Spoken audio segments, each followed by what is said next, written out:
ஆமென். ஹalleluya.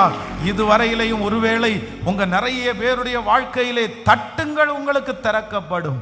தட்டுங்கள். ஆண்டவர் சொல்லுகிறார், நான் ஒரு வீட்டுக்குள்ளே பிரவேசிக்க வேண்டுமானால் இதோ வாசற்படியில் நின்று கதவை தட்டுகிறேன். ஒருவன் என் சத்தத்தை கேட்டு கதவை திறந்தால் நான் அவனுக்குள்ளே பிரவேசித்து அவனோடு கூட போஜனம் பண்ணுவேன். இதுதான் ஒரு ஆவிக்குரிய வாழ்க்கையினுடைய தன்மை. இதுவரைக்கும் நீங்க தட்ட நீங்க திறந்திருக்கலாம்.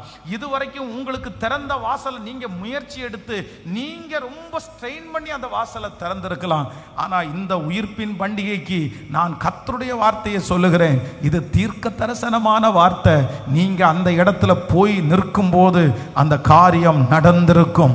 அந்த பிள்ளையினுடைய காரியம் நடந்திருக்கும். நீங்க இங்க நினைக்கிறீங்க, யார் என் பிள்ளைக்காக அந்த காரியத்தை செய்வா, யார் எனக்காக அந்த காரியத்துல பேசுவா, யார் அந்த காரியத்துல எனக்கு உதவி செய்வா, யார் பணம் கொடுப்பா, ஐயோ எனக்கு யாருமே இல்லையே, ஐயோ நான் யாரை அனுப்புவேன், யாராவது ஒருத்தர் இல்லைன்னா அதை செய்ய முடியாது, யாராவது ஒருத்தர் ஹெல்ப் பண்ணாம அந்த காரியத்தை நிறைவேற்ற முடியாது, என் கையில அதற்குரிய பலன் இல்லையே என்று நினைக்கலாம்.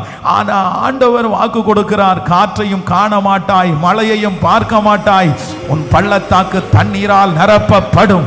நீங்க போகிறதற்கு முன்னாடியே அந்த காரியம் நடந்திருக்கும். அந்த தேவை சந்திக்கப்பட்டிருக்கும். கர்த்தர் நம்புறவங்க நல்ல கைகளை தட்டி ஆமென் ஆமென்.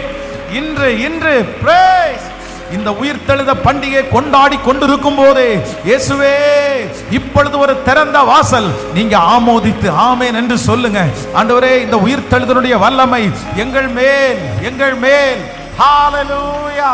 thank you jesus.